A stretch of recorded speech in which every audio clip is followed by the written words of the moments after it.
नमस्कार साथियों, हमारे YouTube चैनल द्रोणा पीसीएस में आपका स्वागत है। हिंदी व्याकरण के अंदर टॉपिक चल रहा था अपना क्रिया, और क्रिया के अंदर बहुत सी चीजें अपने पढ़ चुके थे, जिसमें उसकी परिभाषा थी, क्रिया का निर्माण किससे हुआ है, उसके भेद कितने हैं, उसके अन्य रूपों के भेदों के बारे में अपनी चर्चा कर रहे थे। तो अपना टॉपिक क्या चल रहा था? क्रिया। अपना टॉपिक क्या था? क्रिया। देखो, इसकी परिभाषा अपने देख चुके थे। किसी काम का करना या होना, किसी काम का होना या करना,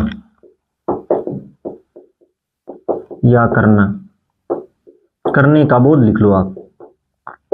ये इसकी परिभाषा थी कि कोई ना कोई कार्य कर रहे हो तो वो क्या होगा? क्रिया होती है। आपको एक चीज और बता देता हूं,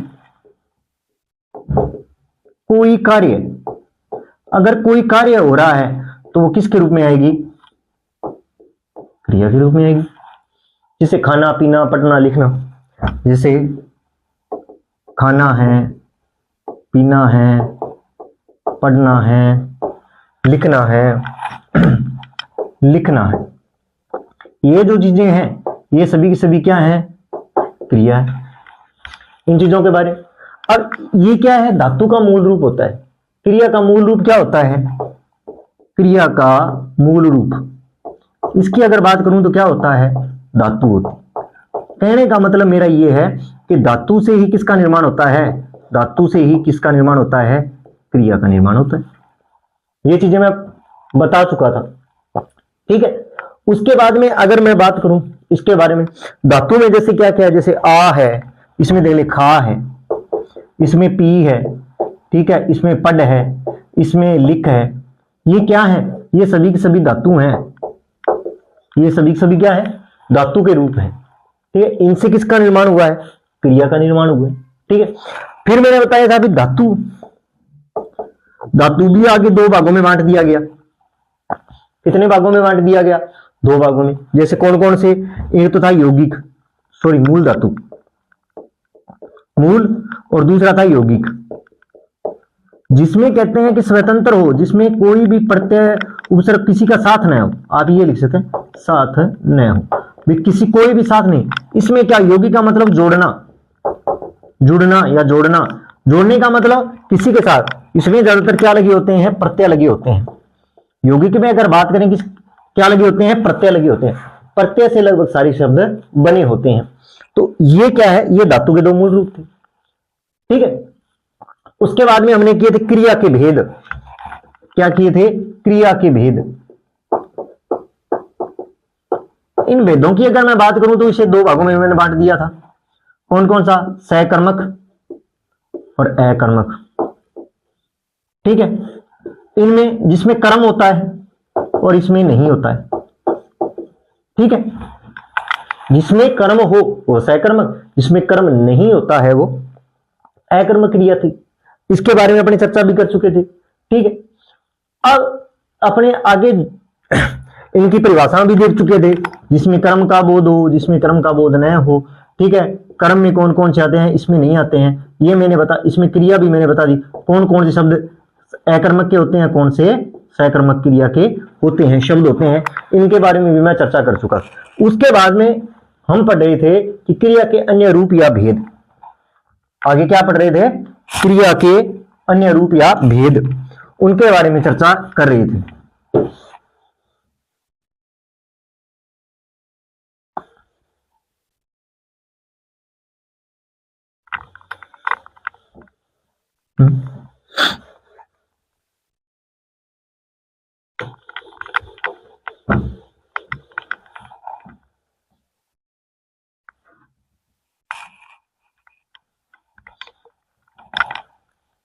अब क्या कर रहे थे? क्रिया के अन्य रूप या भेद, अन्य क्रिया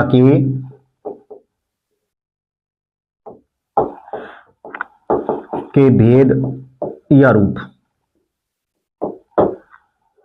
ये अपने कर रहे थे। उसमें से मैंने इसके कितने भेद बताए थे वो लिख लेता हूं एक बार। पहला बताया था सहायक क्रिया। क्या बताया? सहायक क्रिया, ठीक है। फिर बताया था पूर्वकालीन क्रिया, पूर्वकालीन। ठीक है, तीसरा कौन सा बताया था, ये मैं वैसे बता चुका हूं आपको, प्रेरणार्थ क्रिया।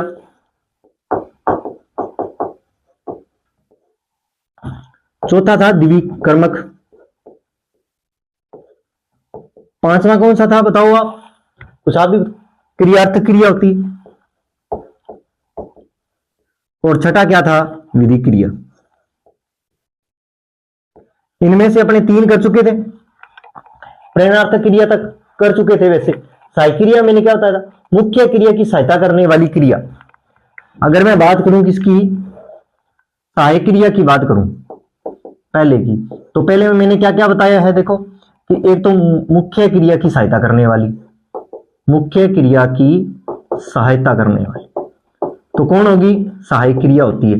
जैसे रहा है, रही है, रहे हैं, था, थे, थी, ये मैं करवा चुका था। इनके बारे में मैंने बताया था ये किस प्रकार सहायक होती है। ठीक है, सहायक क्रिया हो या ना हो पर मूल क्रिया होती है, ये भी मैंने बताया था कि सहायक क्रिया हो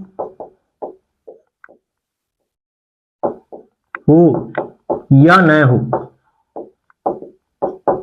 क्या होगी, मूल क्रिया जरूर होती है, ये भी मैं बता चुका था आपको। उसके बाद में अगर मैं बात करूं सहायक क्रिया अगर वाक्य में मुख्य क्रिया नहीं है, तीसरा ये था कि अगर मुख्य क्रिया नहीं है, मुख्य क्रिया नहीं है तो सहायक क्रिया ही मूल क्रिया बन जाएगी। सहायक क्रिया क्या बन जाएगी, मूल क्रिया बन जाएगी। ये चीजें मैं बता चुका था आपको। तो इन चीजों का भी विशेष रूप से ये क्या थी, ये चीजें थी सहायक क्रिया के अंदर। ठीक है, ये मैं बता चुका हूं। ठीक है, और प्रथम क्रिया हमेशा क्या थी, मुख्य क्रिया होती है। ये भी और लिखवा देता हूं कि प्रथम क्रिया, ये मैं आपको रिवीजन इसलिए करा रहा हूं कि ये चीजें कंठस्थ हो जाए। प्रथम क्रिया क्या होती है, मूल क्रिया होती है। ये आपको कहने का मतलब मैं 1-2 बार रिवीजन करा दूंगा तो आपकी ये चीजें बिल्कुल स्थायी हो जाए, इसी प्रकार का कंफ्यूजन न रहे। मेरा सबसे रिवीजन कराने का यही औचित्य रहता है हमेशा ही कि अगर कोई थोड़ा बहुत भी डाउट रहा है तो वो चीज आपके क्या हो जाए, क्लियर हो जाए। ठीक है, मैं पढ़ाने को तो सीधा ही यहां से करवा सकता था, पर कोई औचित्य नहीं है कि जब तक जो पिछली चीजें पढ़ी है वो अगर ढंग से अपनी तैयार नहीं है तो आगे बढ़ने का कोई औचित्य बनता ही नहीं। इसलिए मैं बार बार उस चीजों का जरूर रिवीजन करवाता हूं, चाहे 5 मिनट 10 मिनट में। इसलिए रिवीजन करवाने का मुख्य औचित्य यही रहता है कि आपकी वो जो चीजें कल पढ़ी हैं तो वो चीजें आपकी क्लियर हो जाए। 1-2 बार यहां रिवीजन हो जाए, 1-2 बार आप खुद रिवीजन कर लो, तो उनमें से कोई अगर प्रश्न आए तो वो आपका गलत न हो। ये सहायक क्रिया होगी। अब अपने किसके बारे में पढ़ेंगे, पूर्वकालीन क्रिया के बारे में अपने उन्हें क्या पढ़ा वो और देख लेते हैं।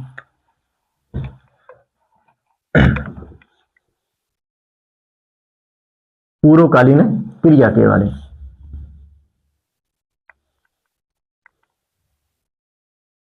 देखते हैं, पूर्वकालीन क्रिया के बारे में। अब बात किसकी करेंगे, पूर्वकालीन क्रिया के बारे में बात करते हैं। पूर्वकालीन क्रिया कर्ता एक क्रिया को समाप्त कर देता है और उसी क्षण दूसरी क्रिया आरंभ कर देता है। कि एक कर्ता है वह क्रिया, एक क्रिया को समाप्त कर, कि पूर्वकालीन क्रिया में क्या था, पूर्वकालीन क्रिया, कि पूर्वकालीन क्रिया में था क्या कि कर्ता एक क्रिया को समाप्त कर उसी क्षण दूसरी क्रिया आरंभ कर दे। यही था, यही चीज थी। अब देखो, अगर ये चीज थी, मान ली बात, कर्ता एक क्रिया को समाप्त कर उसी क्षण दूसरी क्रिया को क्या कर दे, आरंभ कर देता है, मान ली बात। तो जैसे मैं पढ़कर लिखने लगा, मैं पढ़कर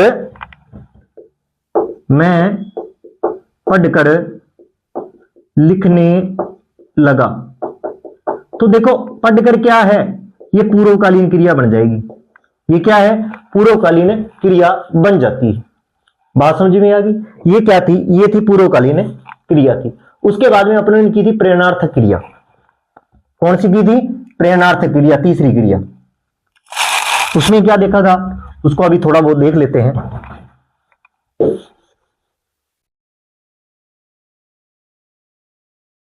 देखो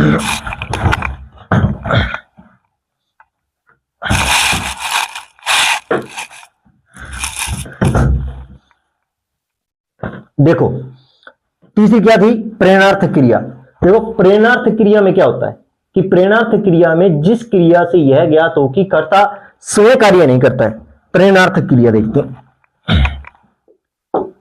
प्रेरणार्थक क्रिया,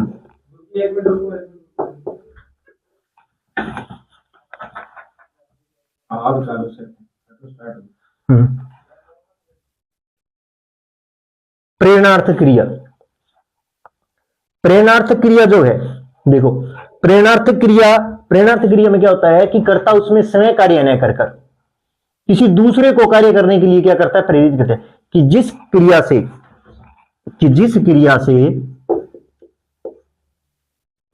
क्रिया से यह ज्ञात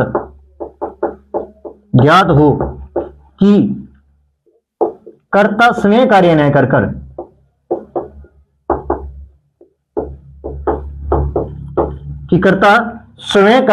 कर ठीक है, किसी दूसरे को कार्य करने के लिए प्रेरित करे। क्या करता है, प्रेरित करता है। ये प्रेरणार्थ क्रिया में क्या होता है कि जिस क्रिया के अंदर यह ज्ञात हो कि कर्ता स्वयं कार्य नहीं कर कर किसी दूसरे को कार्य करने के लिए क्या करता है, प्रेरित करता है। ठीक है, जैसे राम ने श्याम से पत्र लिखवाता है, राम ने श्याम से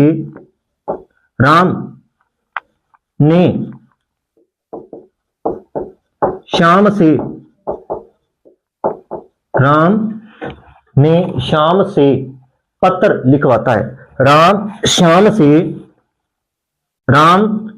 से पत्र लिखवाता है।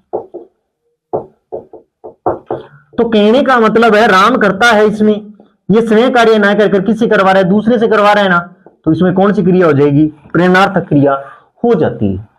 कौन सी क्रिया हो जाएगी, प्रेरणार्थ क्रिया हो जाती है। यहां तक अपनों ने इन चीजों के बारे में अपने विस्तार पूर्वक देख चुके थे। अब हमें कौन सी करनी है, आज द्विकर्मक क्रिया करनी है। तो एक बार फिर बता देता हूं, सहायक क्रिया, पूर्वकालीन क्रिया, प्रेरणार्थ क्रिया, द्विकर्मक क्रिया, क्रियार्थ क्रिया और विधिक क्रिया। ठीक है, ये है अन्य। भेद मुख्य रूप से दो ही हैं, इनके बारे में भी कई बार प्रश्न पूछ लिया जाता है, तो इसका थोड़ा सा आप ध्यान रख लेना। तो आज हम कौन सी क्रिया करेंगे, द्विकर्मक क्रिया करते हैं।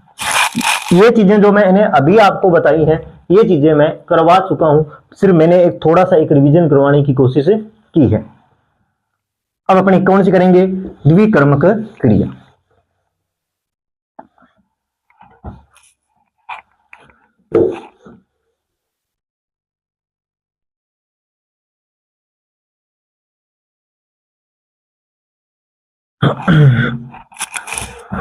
तो देखो कौन सी, द्विकर्मक क्रिया।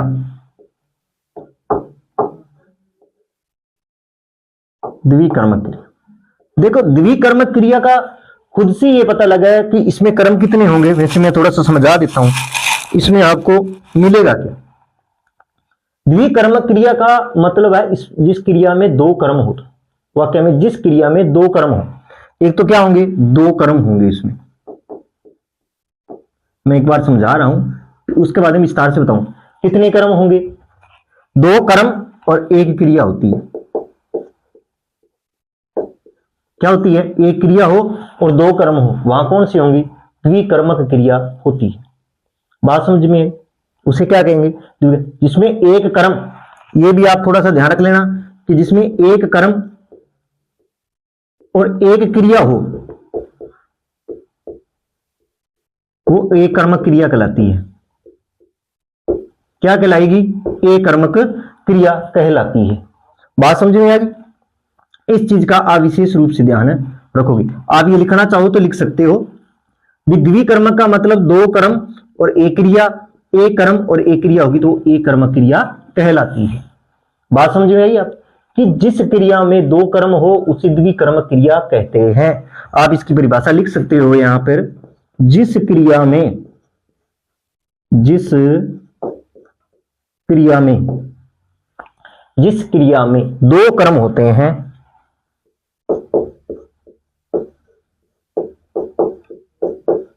दो कर्म होते हैं। कितने कर्म की बात कर रहे हैं? दो कर्म। जिसमें क्या हो? दो कर्म हो, उसे द्विकर्मक क्रिया कहते हैं। उसे द्विकर्मक क्रिया कहते हैं। उसे क्या कहते हैं? उसे द्विकर्मक क्रिया कहते हैं। ठीक है, जैसे मैं उदाहरण लूं इसका, बात किसकी करूंगा? उदाहरणों की बात करूं। अगर मैं उदाहरण की बात करूं, शिक्षक विद्यार्थियों को पढ़ाते हैं, शिक्षक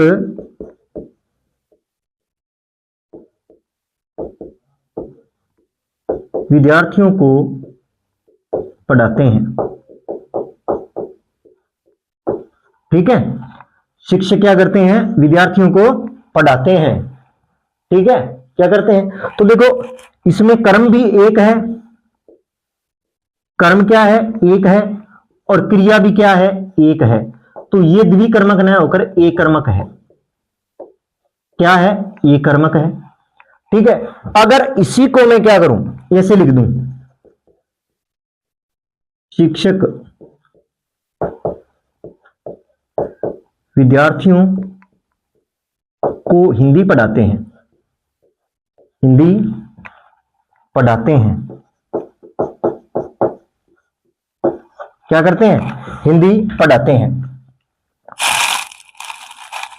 क्या करते हैं? हिंदी पढ़ाते हैं। तो देखिए, यह विद्यार्थी हो गया, हिंदी हो गया, ये दोनों के दोनों क्या है? कर्म है। और क्रिया क्या है? एक ही है, पढ़ाता। तो ये कौन सी क्रिया होगी? द्विकर्मक क्रिया हो जाती है। कौन सी क्रिया होगी? द्विकर्म। कि प्रथम वाक्य में पढ़ाना क्रिया एक कर्मक होगी। ठीक है, उसे एक कर्म का रूप दिया गया। ठीक है, लेकिन उससे दूसरे वाक्य में क्या? पढ़ाना क्रिया के साथ कितनी कर्म आई? तो यहां पे आप नोट करके लिख सकते हो, पहले वाक्य में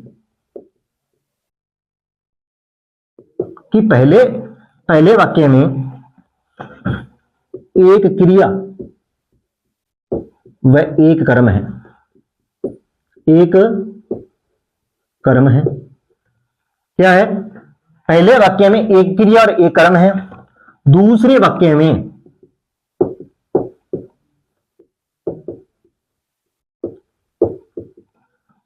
एक क्रिया,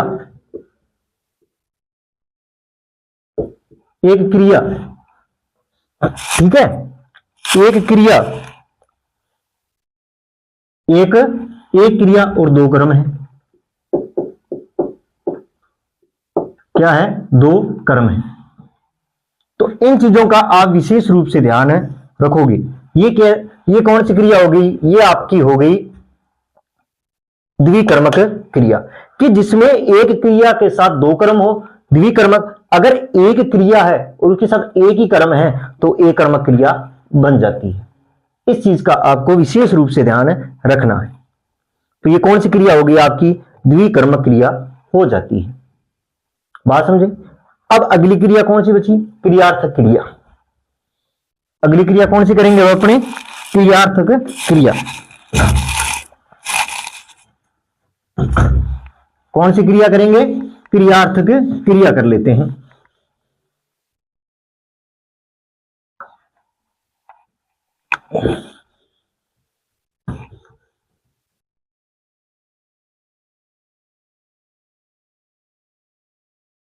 क्रियार्थक क्रिया।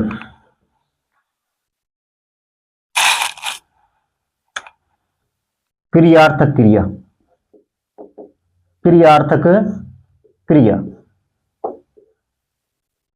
ठीक है, कौन सी क्रिया? क्रियार्थक क्रिया। देखो, इस क्रिया में क्या होता है कि जो संज्ञा शब्दों के साथ आते हैं, किसकी बात करेंगे? संज्ञा शब्दों के साथ आते हैं। जिस क्रिया का प्रयोग मुख्य क्रिया के पहले संज्ञा के रूप में होता है, कि जिस क्रिया का प्रयोग, जिस क्रिया का प्रयोग मुख्य क्रिया, क्या है? मुख्य क्रिया से पहले, मुख्य क्रिया से पहले, मुख्य क्रिया से पहले, कहने का मतलब कि जिस क्रिया का प्रयोग मुख्य क्रिया से क्या हो? पहले, संज्ञा के रूप में होता है। किसके रूप में होता है? संज्ञा के रूप में।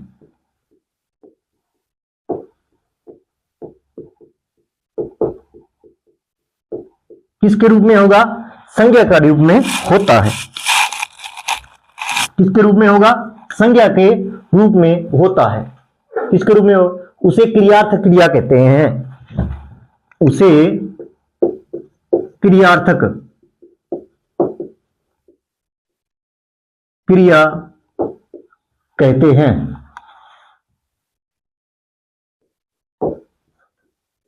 क्या कहते हैं? उसे क्रियार्थ क्रिया कहते हैं। बात समझे? जैसे उदाहरण की बात करूं मैं, उदाहरण की अगर मैं बात करूं, जैसे टहलना स्वास्थ्य के लिए जरूरी है। टहलना स्वास्थ्य के लिए जरूरी है।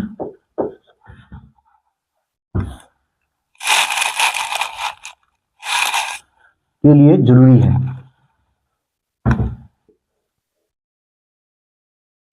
स्वास्थ्य के लिए जरूरी। तो क्रियार्थ क्रिया इसमें कौन सी होती? टहलना। ये जो टहलना है ये क्या है? क्रियार्थ क्रिया। कैसी क्रिया है? क्रियार्थ क्रिया मानी गई। ठीक है। ये क्या है? टहलना क्या है? जैसे वह टहलने गया तो भी यही रहेगी। टहलना शब्द जो है, टहलना, टहलना, ये टहलना शब्द क्या है? क्रियार्थ क्रिया है। बस इतना ध्यान रख लेना आप इसमें। ठीक है, बात समझ में आ गई?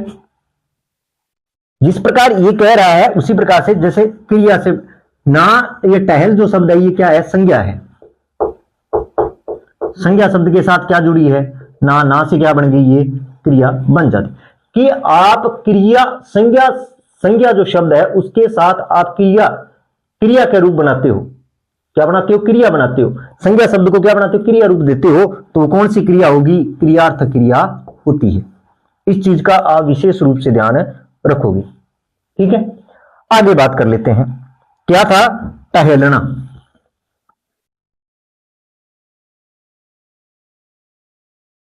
टहलना क्या है? क्रियार्थ क्रिया मान गई है। किस प्रकार? संज्ञा शब्द के साथ क्या बना दिया? ना लगाकर क्रिया का रूप दे दिया गया। इस पूरे प्रोसीजर को क्या कहेंगे? क्रियार्थ क्रिया कहते हैं। ठीक है, अब बात कर लेते हैं आगे।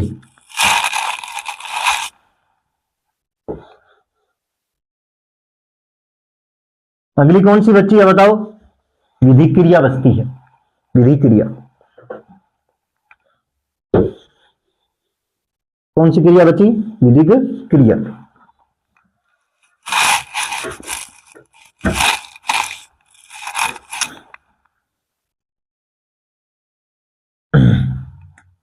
लास्ट कौन सा है? विधि क्रिया। विधि क्रिया, विधि क्रिया, क्रिया के जिस रूप में आज्ञा, अनुमति, अनुरोध, प्रार्थना, उपदेश आदि का बोध हो, कि जिस क्रिया, जिस क्रिया रूप में, जिस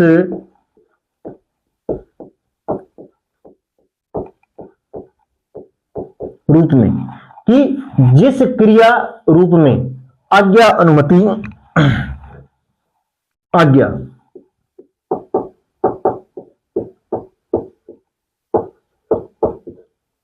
आज्ञा, अनुमति, आज्ञा हो, अनुमति हो, अनुरोध हो, अनुरोध क्या हो? अनुरोध हो, प्रार्थना, उपदेश, उपदेश, प्रार्थना और उपदेश आदि का बोध हो, आदि का बोध हो, आदि का बोध हो, उसे विधि क्रिया कहते हैं। क्या कहते हैं? विधिक क्रिया कहते हैं। क्या नाम दिया गया उसे? विधिक क्रिया नाम दिया गया। आज्ञा, जैसे सबसे पहले अपने आज्ञा का लेता हूं मैं, आज्ञा का उदाहरण, जैसे कि अंदर आओ, अंदर आओ। अब जो आओ है ये आज्ञा है, ये क्या है? आज्ञा। आज्ञा विधि क्रिया लिख सकते हो आप।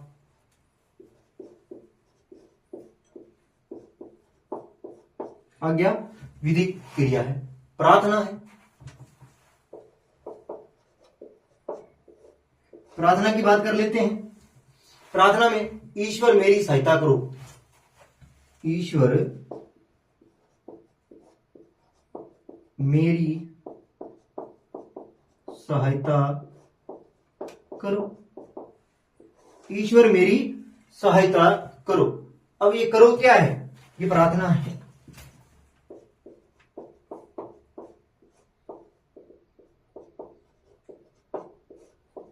विधि क्रिया, ठीक है। इसी प्रकार उपदेश,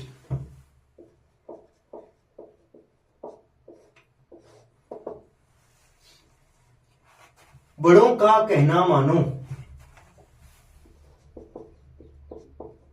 बड़ों का कहना मानो, बड़ों का कहना मानो। मानो क्या है? विधि क्रिया है। मानो विधि क्रिया है। मानो क्या है? विधिक क्रिया मानी जाती है। इसी प्रकार अनुरोध, एक अनुरोध का भी उदाहरण लिख लेते हैं। अनुरोध, आप किसी से अनुरोध, कृपया मेरे यहां जरूर आइए, कृपया मेरे यहां जरूर आइए, ठीक है। तो ये आइए क्या है? अनुरोध है। आइए किस में आ जाएगा? विधि क्रिया में आ जाएगा। किस में आ जाएगा? विधि क्रिया में आ जाएगा। ये क्या है? ये चीजें हैं किसके बारे में? विधि क्रिया। विधि क्रिया तो वही होगी जहां अनुरोध, आज्ञा, अनुमति, प्रार्थना, उपदेश आदि का क्या होगा? बोध होगा। तो वहां कौन सी क्रिया होगी? विधि क्रिया होगी, अन्यथा कोई भी क्रिया नहीं होगी। ये क्या है? यह विधि क्रिया। तो ये 6 रूप थे क्रिया के अन्य रूपों, तो इनका भी आपको विशेष रूप से ध्यान रखना पड़ेगा। इन चीजों का भी आपको विशेष रूप से ध्यान रखना पड़ेगा। 2 तो मुख्य हैं, धातुओं का थोड़ा सा ध्यान रखना। देखो, किसी काम का होना या करना क्रिया कहलाती है। मूल रूप धातु है, विकारी शब्द है, ठीक है। धातुओं के भी आगे 2 बताए थे, मूल और यौगिक, ठीक है। जो स्वतंत्र हो, जिसमें प्रत्यय उपसर्ग कोई लगा ना हो, तो उसमें तो क्या होता है? मूल होती है। और इसमें यौगिक में क्या होता है? प्रत्यय साथ जुड़ता है या संज्ञा सर्वनाम के साथ जुड़ते हैं, वो यौगिक धातु होते हैं। उसके बाद में हम क्रिया के 2 भेद पढ़े। सकर्मक अकर्मक क्रिया के बारे में पढ़ा, जिसमें कर्म हो वो कर्म, जिसमें नहीं होता वो। उसके बारे में मैंने बता दिया था कौन सी अकर्मक क्रिया होती है, कौन सी सकर्मक क्रिया होती है, ये भी मैंने बता चुका। उसके बाद में अन्य रूपों के बारे में पढ़ा। सहायक क्रिया है, प्रेरणार्थक क्रिया है, द्विकर्मक क्रिया है, क्रियार्थक क्रिया है, विधिक क्रिया है। इनके बारे में भी अपने पढ़ के आए हैं। तो इनमें जैसे जैसे मैंने चीजों को बताया है, मैंने 2-3 बार रिवीजन भी करवा दिया ढंग से। आप इन चीजों को बार बार रिवीजन करें, ठीक है। फिर भी अगर आपको कहीं डाउट लगता हो तो कमेंट बॉक्स में जरूर बताइएगा, कि जिससे आपका सोल्यूशन हो सके, भाई इसका उत्तर क्या होगा। तो इसी के साथ अपना जो टॉपिक, क्रिया का टॉपिक था, वो क्या होता है? कंप्लीट होता है। इसी के साथ अपना क्रिया का जो टॉपिक है वो कंप्लीट होता है। मैंने पूरी गहराई से क्रिया को करवा दिया, जहां से प्रश्न आ सकते हैं आपको। और आज के लिए इतना ही।